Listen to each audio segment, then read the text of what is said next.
So sick of people talking about the number of jobs created and not the quality of jobs created. Sure, 300,000 plus new jobs created. How many of those are people with jobs already? Picking up a part-time job to survive? Tell me that number. How many of those jobs can you actually support yourself with? GTFO with your cherry-picked data. Goes hand in hand with how the government doesn't count people living in their car as homeless. Such BS. Especially when probably 3/4 of those jobs created are for part-time positions. No benefits, require full-time availability, and are subjected to regular schedule changes and reduced hours. It's interesting to note that the 3 largest private employers in the U.S., Amazon, Walmart, and Allied Universal, are all widely known for having low pay and poor work conditions. I sympathize with the op. It does suck that the focus on job numbers overshadows the quality of those jobs. I'm in Texas and that's this place to a.t. We lure companies here by allowing them to skip on paying taxes while bragging it's creating jobs. What no one talks about is that the vast majority of those jobs don't pay even close to what the cost of living here demands.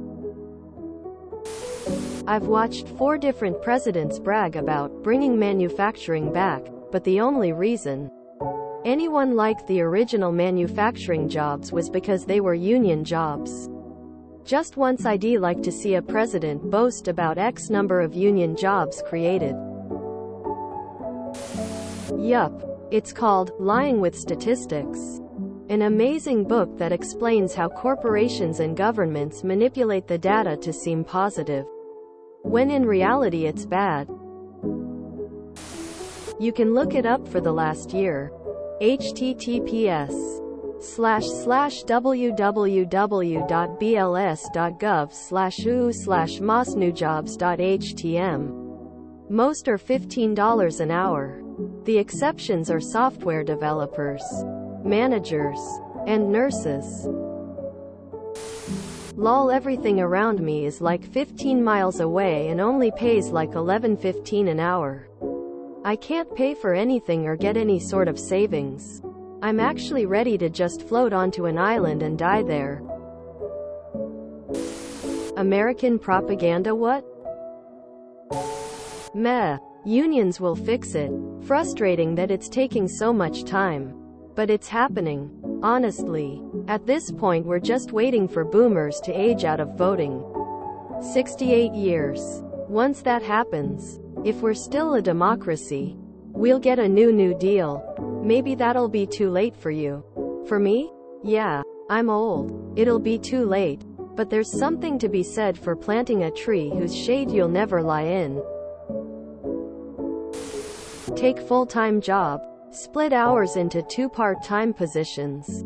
1 job created. Less benefits paid. Profit. Jobs created often means company A posted 200 new openings, which in turn means 200 jobs created. What you won't hear is that optimistically 90% of those jobs are ghost jobs, not really hiring, and 9% are usually low-paying and or part-time. 1% might actually be hiring, but pay is probably $40,000 and requires a doctorate in theoretical physics.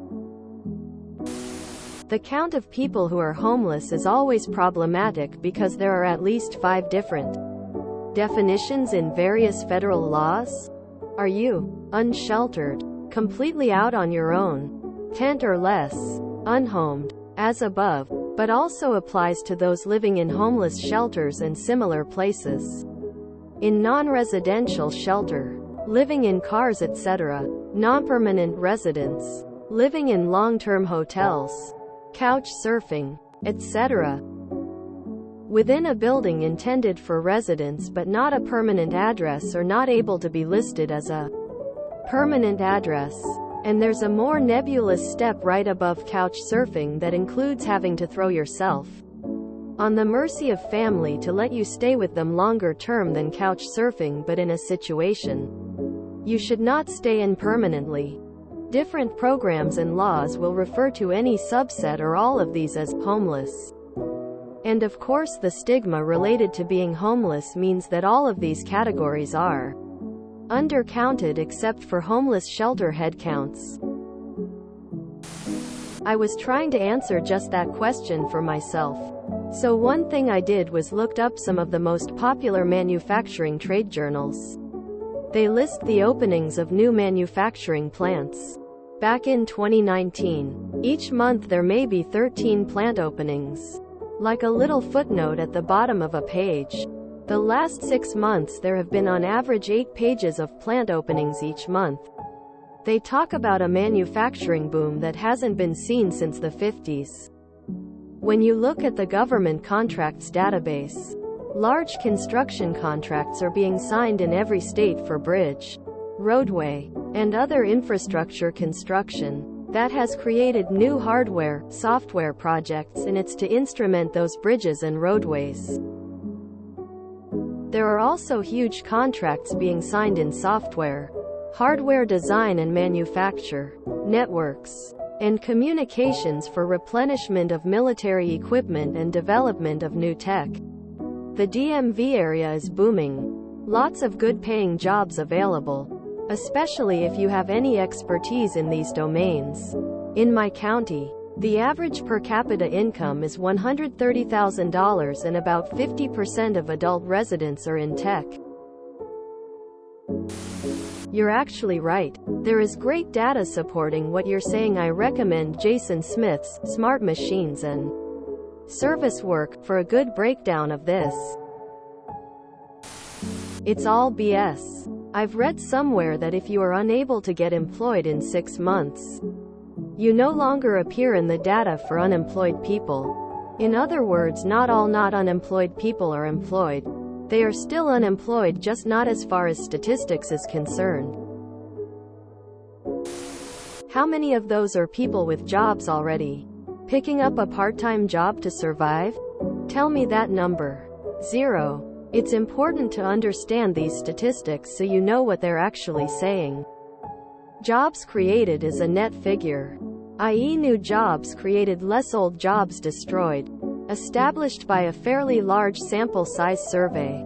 It's not a measure of people, it's a measure of jobs filled.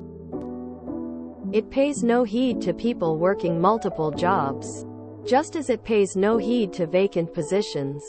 The quality of jobs created is really important, especially in a country with so many low-wage jobs like the US that has weak labor laws and social safety nets.